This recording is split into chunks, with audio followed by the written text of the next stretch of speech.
bienvenue dans cette 10e vidéo de ce challenge 30 jours pour devenir digital nomade. Aujourd'hui, on va parler de comment gérer le retour, les avis de ses proches quand on annonce que l'on veut devenir digital nomade. Alors, premièrement, on a les enthousiastes. Ah, mais c'est génial! Deuxièmement, on a les mitigés. Ouais, à voir. En gros, ils attendent de voir ce que ça va donner. Et puis, on a les sceptiques, qui eux nous mettent en garde et nous disent « Ah non, mais il faut pas, c'est dangereux, travailler sur internet aujourd'hui, c'est de l'arnaque, etc. » Alors souvent, ces sceptiques, ça part d'un bon sentiment, c'est des gens qui nous aiment, qui veulent notre bien et qui sont inquiets du fait qu'on se lance dans quelque chose encore aujourd'hui peu connu et un petit peu bizarre. Et puis, avec tous ces beaux parleurs que l'on voit sur les réseaux sociaux, qui vendent à tout va des formations avec des recettes miracles, etc. On sait bien que tout ça est faux et malheureusement c'est surtout ces gens-là qu'on voit sur le devant de la scène. Donc forcément les sceptiques, ça les laisse un petit peu sceptiques. Pour autant, ces retours négatifs, ils sont parfois difficiles à gérer quand on dit qu'on veut devenir digital nomade, qu'on veut créer un blog, vendre des produits, devenir coach, etc. etc. C'est pas toujours évident d'avoir le soutien de ses proches. Alors aujourd'hui, je te donne 4 conseils pour parer à ce problème-là. Le premier, c'est de prendre un petit peu le temps de mûrir tes idées, de mûrir ton projet, sans pour autant t'être déjà lancé, avant de l'annoncer à tes proches. C'est toujours plus facile et tu auras beaucoup plus d'arguments en plus de cela, de leur dire au moment où l'idée est claire pour toi.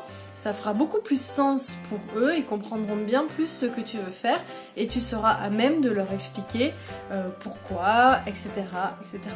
Deuxièmement, ne te sens pas du tout obligé d'en parler à absolument tout le monde. Il y a des gens avec qui on est proche et donc c'est vrai que c'est important d'être entouré et soutenu par ses proches dans cette aventure-là.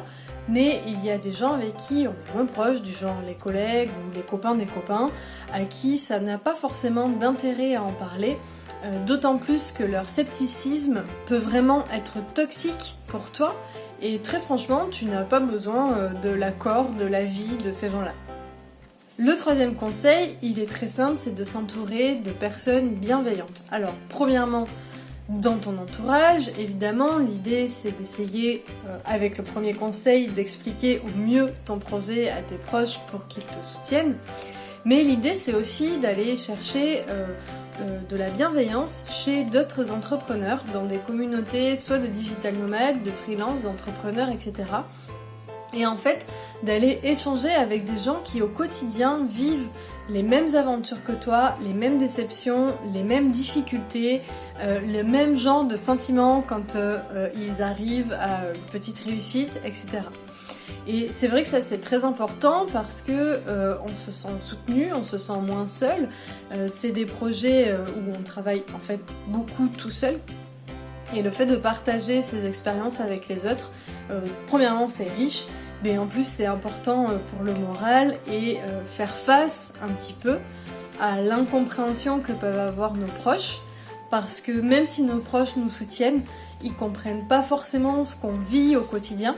L'entrepreneuriat c'est assez particulier et ça l'est d'autant plus quand c'est sur le web, donc c'est bien d'aller trouver des personnes qui nous comprennent. Alors ces personnes on les trouve sur Instagram, sur Facebook, notamment les groupes Facebook, etc. Et enfin, le quatrième conseil, c'est celui de croire en ce que tu fais et de croire en ton projet.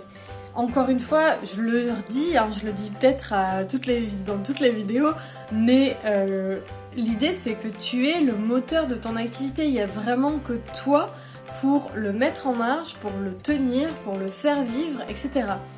Donc si tu n'y crois pas, personne n'y croira pour toi. Et tout l'intérêt des conseils précédents, c'est-à-dire de bien expliquer à ses proches, de prendre le temps de trouver des gens bienveillants qui vivent un petit peu la même chose que nous pour s'entourer, et aussi de pas forcément le dire à des gens qui font pas spécifiquement partie de ton quotidien, de manière à garder un maximum d'énergie pour ton projet et donc y croire à fond du début à la fin, il n'y a pas vraiment de fin, mais tout le long en tout cas. Parce que en fait le quotidien d'un freelance ou d'un entrepreneur il est vraiment en dents de scie.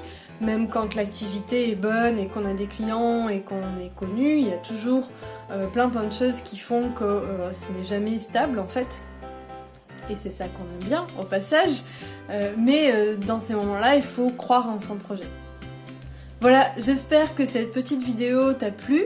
Si tu veux me donner un coup de pouce, ça se passe en bas de la vidéo. En attendant, je te dis à demain où je vais te donner le signe distinctif du digital nomade numéro 2. Ciao ciao!